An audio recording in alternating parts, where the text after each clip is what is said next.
welcome back to the show, and good morning to you again as well. You're here with me, Amaya, on the show, and we were speaking about a very exciting new venture that started up here in Sri Lanka. If you missed the first segment, that is the Navaloka College of Higher Studies, which is it's already open for registration for students, and if the courses will be starting in November this year. So something very exciting. We've been speaking about how it's the right time right now in Sri Lanka for a venture like this to start up. And to continue that conversation, we have with us Professor Chris Pilgrim. He is the Pro Vice Chancellor of Education and Quality at Swinburne College, Australia. Good morning, Chris. Good morning. It's great to have you on the show. And we also have with us Dr. Indrajit Kumaraswamy, and he is on the board of directors of the Navaloka College of Higher Education. Good morning to you as well, Doctor. Good morning. Good morning. So it's lovely to have you two gentlemen on the show as well. Your colleagues, Victor and Peter, they've spoken to us about the thought behind the college as well as why it came about. But now I'm sure that any parents who are watching, or any students as well, would love to know the disciplines that are being offered at the college. So Chris, if I could give that question to you. Yes, thank you. And we're delighted to be here to see the launch of this wonderful venture. Definitely. The disciplines that we're commencing with will be business and engineering, and inside engineering is information technology, which I understand is of very high interest to Sri Lankan youth. Definitely. So those two disciplines are where we start, but then we can move eventually into other disciplines that we offer, such as design and potentially health management. Wow, so you'll start off with a few disciplines, maybe just to test the waters, and then there'll be a lot of diversification that happens as well, I'm sure. Yes, I mean, Swinburne is a fairly broad university offering specialisations in science and engineering and technology, but we also offer courses across into design and into health sciences such as psychology and environmental health. Wow, okay. So great plans maybe in the pipeline. But when we speak about this particular college that you've established here along with Navaloka as well, let's speak about what's special here for Sri Lankan students when we speak about the sort of platform that Swinburne College offers for them. Yes, Swinburne College is a particular part of the university that offers pathway programs, and it specialises in those pathway programs for students who are unable to get direct entry into a bachelor's degree. And what Swinburne College's model is it provides a high-touch, more contact hours, smaller classes. It provides a more supportive learning environment for students to ensure that when they articulate into the second year of the bachelor's degree, they are well prepared to succeed. Wow, okay. And I think we touched on that in the earlier segment as well. But Dr. Kumaraswamy, if I could ask you now, why is this at the correct point of time to bring this sort of venture into Sri Lanka, in your opinion? Well, as I think all Sri Lankans know, this is, from a development perspective, a moment of great promise for the country. The challenge now is to translate that promise into prosperity for the people of this country through creating opportunities. The government has its 5 hubs plus tourism strategy in order to do this. And if one steps back and looks at implementation of that strategy, clearly, arguably the most challenging kind of potential bottleneck is human resources. Do we have the people to implement this strategy?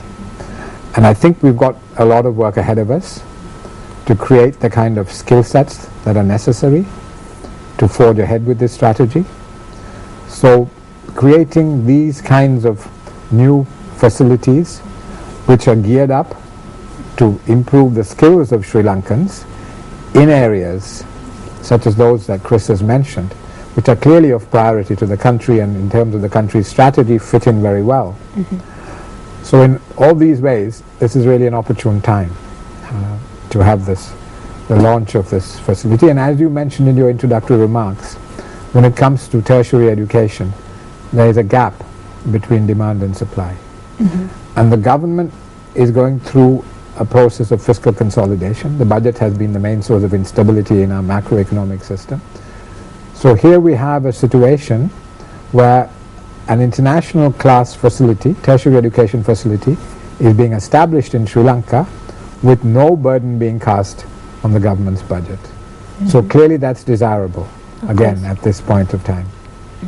And also when we speak about the financial advantage that students have as opposed to doing their entire tertiary education or the entire degree in Australia itself, to do it partly here and then maybe go on to Malaysia or Australia, what's the financial advantage that students in Sri Lanka will have?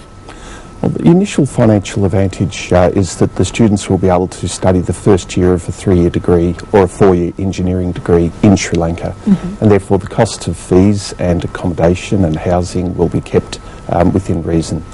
Then students have the opportunity to either move to Malaysia, to our branch campus in Malaysia, or to our home campus in Melbourne to finish their degree.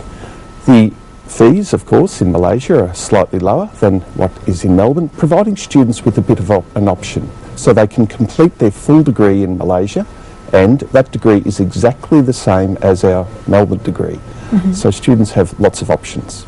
And of course, I must say that Sri Lankan students are always willing to work hard to achieve what they do want to achieve. So when it comes to things like scholarships or financial aid, is that option available for students as well, or will that be somewhere in the future?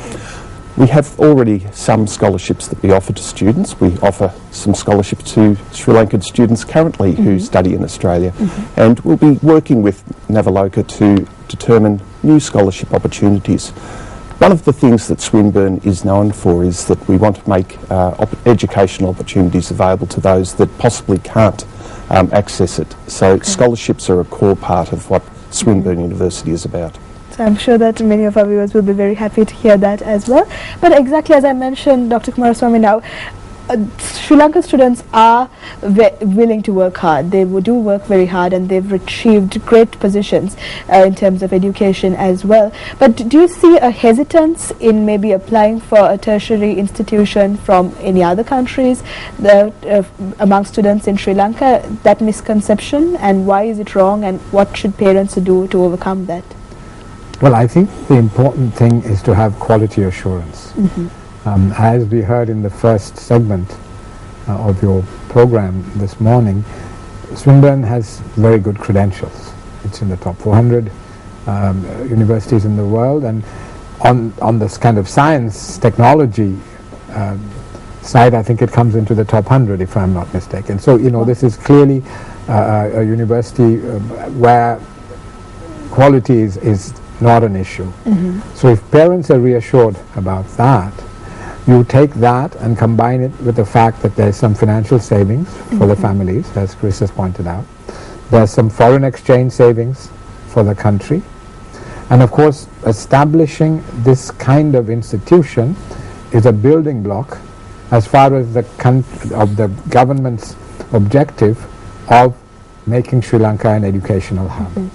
So there are multiple objectives that are being satisfied through and this will sort of get the ball rolling. Absolutely. Now, I think, you know, I think if people are confident that they're getting really quality education, and that you are not only focusing on domestic but even global employability, then I think the incentives to enroll would increase. Of course. And when we speak about education nowadays, there is a high emphasis on academics, of course, but there's also an even bigger emphasis on attaining soft skills, as we say, you know, communication and things like that. So when it comes to the education that you provide in Swinburne, let's talk a bit about how the student gets an all-round education that will make them more employable. Yes, I mean, we do agree the soft skills are so important. We know that in our constant interactions with employers, that's what they're looking for. When Swinburne accredits its courses, it does it under the status that of a university that the Australian government has granted to it. And when we accredit those courses, we have to engage with industry advisory groups who work with our academics in the design of our courses, but also to ensure that those essential soft skills such as communications and teamwork and problem solving and innovation are present in what we do. Swinburne believes that we are a career-oriented university. We want to provide good career outcomes and options for students when they graduate. Of course. So again, great news for parents as well as students watching the program this morning. Great opportunity to give their students a world-class education right here in Sri Lanka. So thank you so much, Professor Chris, as well as Dr. Kumaraswamy, for being with us on the show this morning, and wish you all the best for the future as well. Thank you very much. Thank you very much. And with that, we're going to end this segment, but don't go anywhere because we have news of a very exciting conference that's going to be happening in Sri Lanka soon. So stay with us. We'll be right back on Good Morning Sri Lanka.